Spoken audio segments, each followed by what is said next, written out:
आता झालं आमचं आश्रमाचं दर्शन करून. आता आम्ही निघालोय अहमदनगरला गोरक्षनाथ मठामध्ये.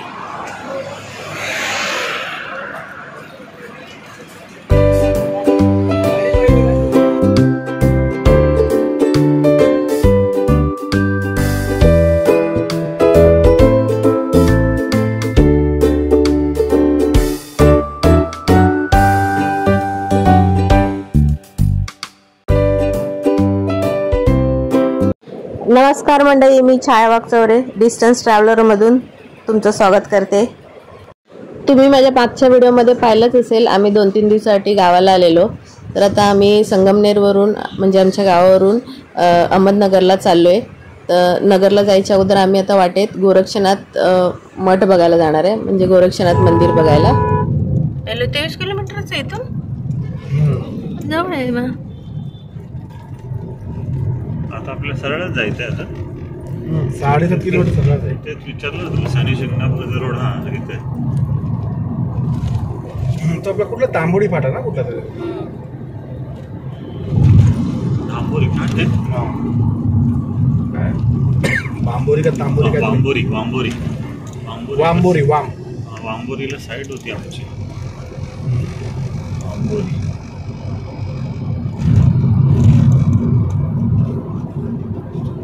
Take the next left on the State Highway 49. इथे जय माता. नाही चला, गोरक्षनाथ मंदिरात चाललोय मी. पाथर्डी, पैठण, शेवगाव, बांबोरी. नगरला जाताना शनी शिंगणापूर, त्याच्यानंतर रावरी आणि रावरीच्या पुढे वांबोरी फाटा लागतो. आणि त्या वांबोरी फाट्यावरून आम्ही आता आतमध्ये चाललोय गोरक्षनाथ मंदिराकडे जायला.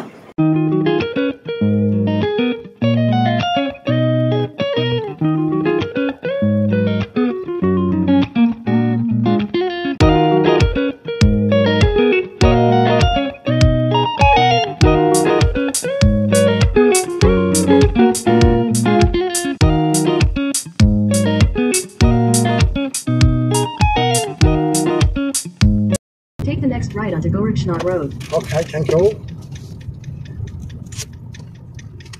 हे आहे गोरक्षनाथ देवस्थानचं येताना बघा गड. ना उसाला.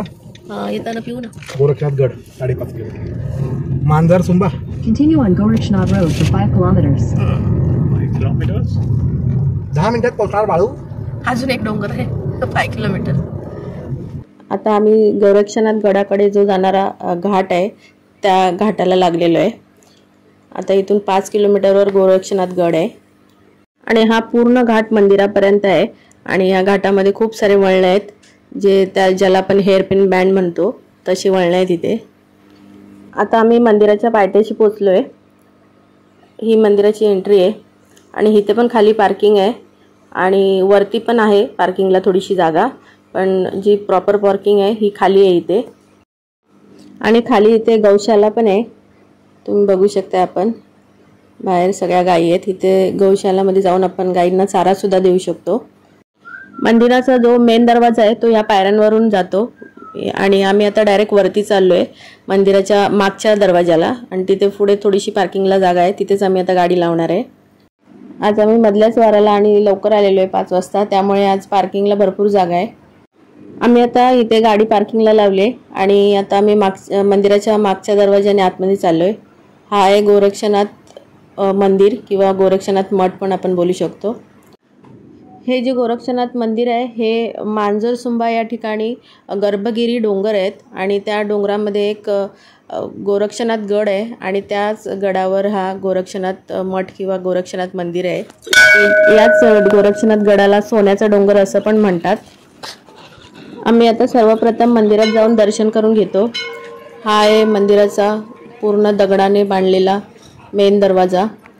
गोरक्षनाथांचा जन्म 11व्या शतकात झाला आणि त्यांचे गुरु होते मच्छिंद्रनाथ. आणि मच्छिंद्रनाथांच्या शिष्येखाली त्यांनी 11व्या ते 12व्या शतकाच्या दरम्यान ते महायोगी संत झाले. गोरक्षनाथ हे 9 संतांपैकी एक संत होते किंवा 9 नाथांपैकी एक नाथ असेही म्हणतात त्यांना.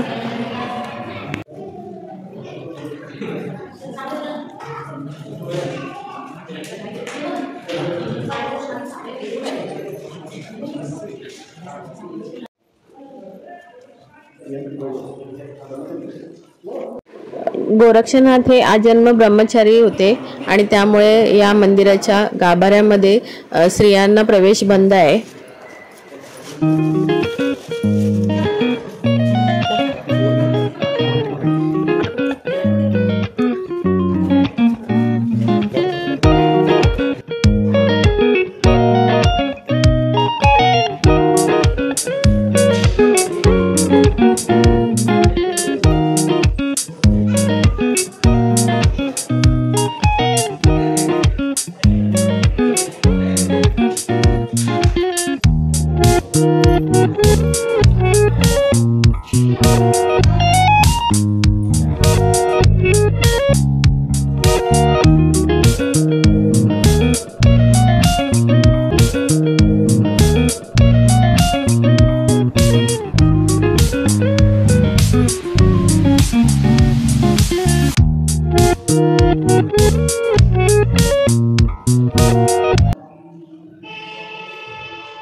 अल्लग निरंजन त्यात बोलायचे अल्लग निरंजन काय टाकत देवामध्ये हे भैरवनाथ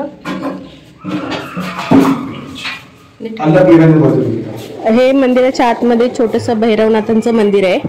तुला 15 किलो. आता आमचं आतून दर्शन झालेलं आहे आणि आता आम्ही बाहेर आलेलो आहे आणि बाहेर आता आम्ही मंदिराचा पूर्ण परिसर फिरून घेतो, कारण हे मंदिराचं बांधकाम आत्ताच केलेलं आहे 3 ते 4 वर्षापूर्वी. कारण ह्याच्या अगोदर आम्ही आलेलो तर ते जुनं मंदिर होतं इथे. हे आपल्याला मंदिराच्या पाठच्या साईडला जे खाली दिसतंय हे मांजरसुंबा गाव आहे. गोरक्षनाथांचे समाधी मंदिर जे आहे ते महाराष्ट्रातील गणेशपुरीच्या पुढे 1-2 किलोमीटरवर वज्रेश्वरी जवळील नाथ मंदिरामध्ये आहे. गोरक्षनाथांना हिंदू परंपरेमध्ये महान योगी मानले जाते. नवनाथांमध्ये गोरक्षनाथांना श्रेष्ठ मानले जाते, कारण लय योगावरची पहिली पुस्तके गोरक्षनाथांनीच लिहिली आहेत असे कथित केलेले आहे. मंदिराच्या आजूबाजूचा परिसर खूपच मोठा पण आहे आणि स्वच्छ पण आहे आणि आजूबाजूला छोटी छोटी अशी मंदिरं बांधलेली आहेत. इथे गणपती मंदिर आहे आणि शिव मंदिर आहे.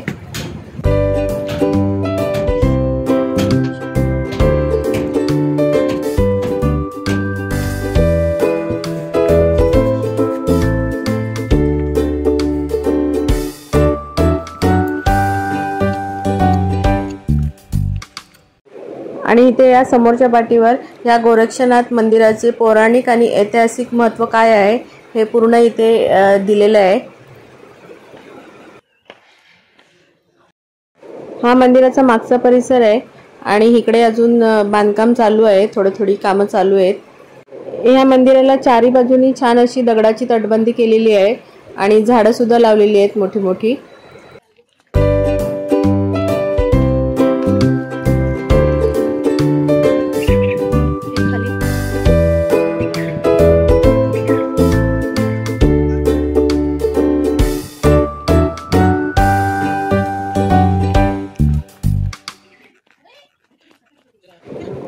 हा सभा मंडप बांधलेला आहे आणि इथे होम हवन आणि सांस्कृतिक कार्यक्रमांसाठी इथे जागा आहे आणि इकडे समोर खंडोबा मंदिर आहे.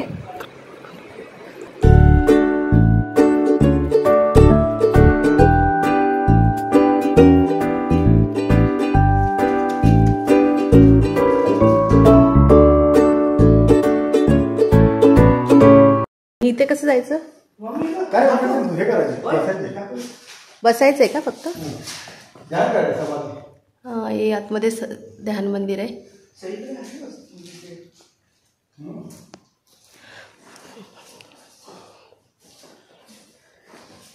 इथे पण आहे. समजा तू टॉर्च मार. इथे आतमध्ये दिवे लावण्यासाठी किंवा दीपमाळेसाठी जागा आहे.